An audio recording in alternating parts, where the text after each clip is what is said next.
So hello and नमस्कार, मेरा नाम है भार्गव त्यागी और स्वागत है आपका the business Pandit YouTube channel पे। इस चैनल पे जहां हम शार्क टैंक इंडिया सीजन 3 की पिच एनालिसिस कर रहे हैं। बढ़ चुके हैं हम अपनी अगली पिच पे, जो कि है नुवेदु। इसको जाशिद और पृथ्वी लेके आए। बैकग्राउंड की बात करूं तो जाशिद भाई जो है वो बिट्स पिलानी से उन्होंने अपनी अंडरग्रेड करी है, देन IIM इंदौर से MBA।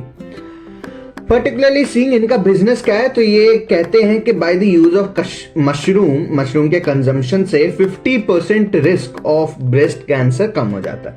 ऑल्सो इन्होंने अपने बिजनेस में 6 प्रोडक्ट्स निकाल दिए हैं जो कि अलग अलग टाइप ऑफ मशरूम्स हैं जिनको आप अपने घर पे ग्रो कर सकते हो। And organic chemical free mushroom products apart from the kit जो आप मशरूम अपने घर में ग्रो कर सकते हो, इनके प्रोडक्ट्स जो है वो आप खरीद सकते हो। मशरूम टिंचर करके एक चीज है, इनके पास प्रोडक्ट है, और उसका जो फिजिकल एंड्योरेंस मतलब फिजिकल कैपेबिलिटी, स्टेमिना बढ़ाने में इस मशरूम का एक तरीके के आप रस मान लो तो इस मशरूम के रस का बहुत बड़ा योगदान रहता है। और इसी का ही ये लोग सोच रहे हैं कि पेटेंट करवा लें कि मशरूम से उसका रस निकालना, फिर ये इनके अलावा फिर और कोई नहीं कर पाएगा, बिकॉज इस चीज का इनके पास पेटेंट हो जाएगा। 100% मशरूम कल्टीवेशन पे इनका फोकस है कि वो हमारे कंट्रोल में रहे, उसकी क्वालिटी चेक रहे, और ऑनलाइन और ऑफलाइन दोनों तरीके से अपने प्रोडक्ट बेच रहे हैं। सेल्स की बात करूं तो 2022-23 पिछले साल में 25 लाख की सेल्स और 2023-24 में 50 लाख की सेल्स इन्होंने किया, ऑलमोस्ट डबल कर दिया। ये सारे तो बिजनेस एस्पेक्ट की बातें हो गई जो आपने पिच में भी सुन ही लिया होगा।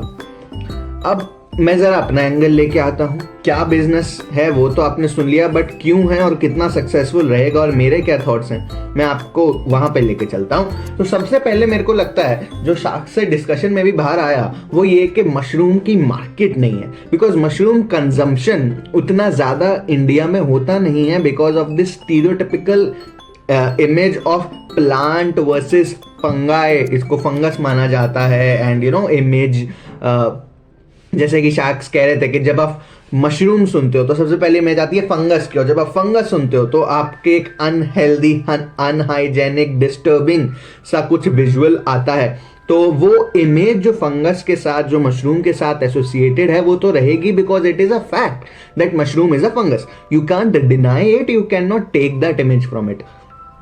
तो उस वजह से कंजम्पशन मशरूम का बहुत कम है। मेरे को याद है कुछ सालों पहले फिर भी मशरूम का कंजम्पशन थोड़ा सा स्पाइक मारा था थोड़े टाइम के लिए, लेकिन फिर जब बातें आने लगी कि जी मशरूम जो है वो पॉइजनस निकलने लगे एंड लोगों को खा के लोग बीमार होने लगे, जहरीले मशरूम्स आ गए, तो ये कंजम्पशन वापस डिक्लाइनिंग में चला गया। और जैसे कि कैलकुलेट भी हुआ, मात्र 300 करोड़ का तो ये मार्केट है मशरूम का, जो लोग खरीदते हैं, कंज्यूमेबल मशरूम्स हैं। उसमें भी एक ब्रांड के लिए 20 to 30% I am saying the max portion जो एक ब्रांड एक्वायर कर सकता है किसी भी मार्केट का, और उसको अगर वो 20 to 30% एक्वायर कर लेता तो ऐसे मान लेते कि उसकी ऑलमोस्ट मोनोपोली हो चुकी है। तो 300 का 30% भी मतलब 90 करोड़ हो गया। तो मतलब 90 करोड़ से ज्यादा का एट मैक्स ये बिजनेस बन ही नहीं सकता है। तो मैं सिंपल वर्ड में बोलूं तो ये मार्केट ही उतनी बड़ी नहीं है कि इसमें बिजनेस चालू किया जा सके, इसका प्रोडक्ट बनाया जा सके। उसके अलावा जो इन्होंने होम ग्रोन मशरूम की बात करी है कि आप ये किट है, इसको आप घर में मशरूम उगा सकते हो, तो मेरे को लगता है वहां कंज्यूमर बिहेवियर के एनालिसिस में कमी रही। बिकॉज आप सोचो, how many of us, the viewers of this video including me, how many of us want to grow this mushroom at home.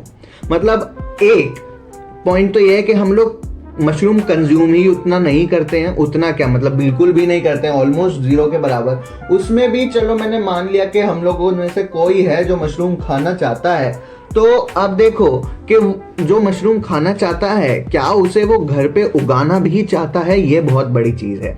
देखो मेरे को हाथी की सवारी करनी अच्छी लगती है, लेकिन इसका मतलब ये नहीं है कि मैं हाथी पाल के घर में ले आऊंगा।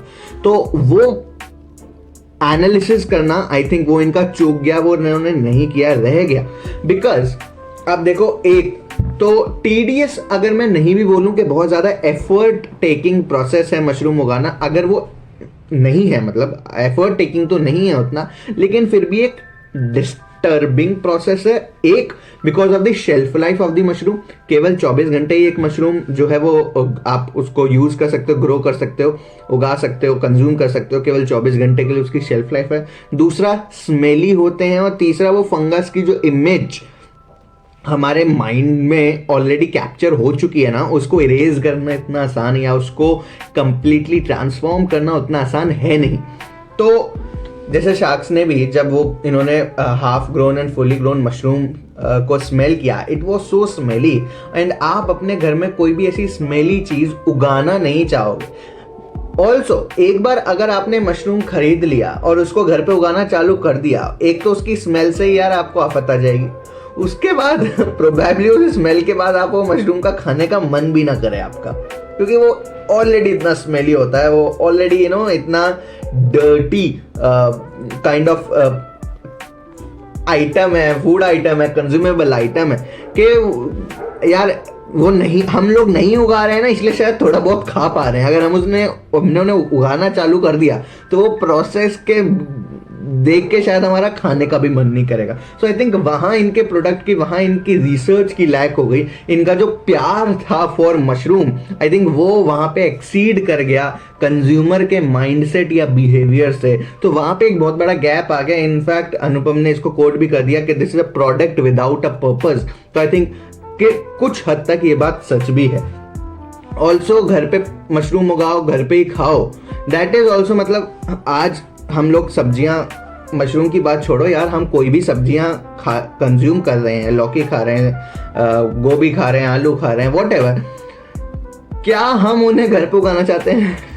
मतलब इफ गिवन एन ऑप्शन, मान लो अगर ऑप्शन है भी, मान लो सरकार आज बोल देती है कि हर किसी के घर के सामने एक एक हम लॉन बना के देंगे, इफ गिवन एन ऑप्शन, क्या हम वो सब्जियां घर पे फिर भी उगाना चाहेंगे? I don't think yes, because वो मार्केट से जाके खरीदना ही बहुत आसान तरीका है वो वेजिटेबल्स या फ्रूट्स को प्रोक्योर करने का for the house hold consumption. इसका मतलब ये नहीं है कि मैं उसे उगाना चाहूंगा अपने because when you grow a vegetable या फ्रूट या for that case any consumable item, उसका अपना एक प्रोसेस होता है, एक एफर्ट होता है, उसका अपना एक टाइम होता है, टाइम कॉस्ट जिसको मैं बोलूँ।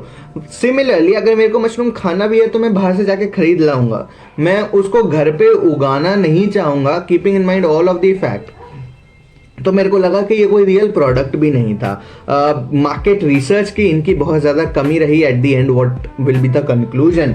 हाँ, लेकिन एक अच्छी चीज़ जो इनके बिजनेस में थी वो ये कि इन्होंने मशरूम टिंचर किसी तरीके से पता लगा लिया था। और जैसे कि इन्होंने स्टेट भी किया कि चाइना ने इसका यूज़ किया था एंड एवरी दोज थिंग्स। तो आई थिंक वो मार्केट, वो एरिया मेरे को बहुत ज़्यादा वाइट एरिया दिखाई दे रहा है। ऑलमोस्ट ये घर पे ग्रो करने वाला मशरूम का किट तो ब्लैक जोन में है प्रोडक्ट, इसको यूज़ भी नहीं करना चाहिए, साइड रख देना चाहिए, एक्स्ट्रा के तौर पे डाल देना चाहिए। मेन प्रोडक्ट, मेन बिजनेस जो मेरे को लगता है वो ये मशरूम टिंचर से आएगा। Although that was also very smelly, that was also not so good in taste and every those thing, but ठीक है, वो चीज़ मतलब अगर टेस्ट में अच्छा नहीं था तो बुरा भी नहीं था, it was almost neutral. Smell में तो खैर अच्छा था ही नहीं, वो तो खैर बात अलग है। लेकिन ये मशरूम टिंचर जो है, जो फिजिकल स्टैमिना और फिजिकल एंड्योरेंस को बढ़ा रहा है, स्टैमिना को बढ़ा रहा है, रेजिलियंस को बढ़ा रहा है, आई थिंक ये बहुत अच्छा प्रोडक्ट हो सकता है। इसकी मार्केट में डिमांड हो सकती है, specially for the athlete and the people who are in the fitness industry. And ये एक ऑर्गेनिक तरीका हो सकता है सप्लीमेंट्स को रिप्लेस करने का, बट इस पे इन्होंने बहुत ज़्यादा फोकस करा नहीं। मेरा सजेशन यही रहेगा कि वो उस पर फोकस करे, वहाँ वो इनका वाइट जोन है। बाकी जो भी एक सब कुछ कर रहे हैं, जो कहानी इन्होंने बनाई कि ब्रेस्ट कैंसर 50% से रिड्यूस हो जाएगा, फलाना ढिमकाना, I don't find any value in those claims and in those business. So for that matter I think इनका प्रोडक्ट नहीं था, मार्केट नहीं थी, ना ही कोई मार्केट था, ना ही कोई प्रोडक्ट था। एक अच्छी चीज़ उन्होंने चलते चलते ढूंढ लिया, मशरूम टिंचर, उस पर उनका फोकस नहीं रहा। तो मेरे को लगता है रियल मार्केट और रियल प्रोडक्ट पे इनका फोकस नहीं है, तो वो एक गलत बात हो सकती है। लेकिन अब hopefully after the shark sharks का सजेशन, ये उस पर ध्यान देना चालू करेंगे. And if they are able to do it, if they are able to do the pivot, they are gonna make it. So this was the points of नुवेदु. इसके अलावा आप सोच रहे होंगे मैं बीच में बहुत सारी पिचेस नहीं कंसीडर कर रहा हूं. द फैक्ट बिकॉज उसमें मेरे पास अपने से जोड़ने का कुछ है नहीं. बहुत सारी बातें शार्क टैंक पे शार्क्स ने ही डिस्कस कर ली हैं, तो मेरे पास कुछ स्पेशल ऐसा नहीं है कि मैं आपको बनाऊं, आपको वीडियो बना के दूं 10 मिनट की आप देखो. तो I would not be able to add value through that analysis of that pitch. तो इसलिए मैं बस वही पिच आपके सामने लेके आ रहा हूं जिसमें मेरे पास कुछ कहने के लिए है, ताकि मैं अपनी तरफ से जो है वो ऐड वैल्यू को ऐड कर पाऊं और आपको कुछ ऐसे सीख दे पाऊं जिससे आप अपने बिजनेस में अप्लाई करके आगे बढ़ सकते हैं. So that's all for today. अगली वीडियो में अगली पिच में मिलेंगे. Up till then, that's all for today. Thank you and have a nice day.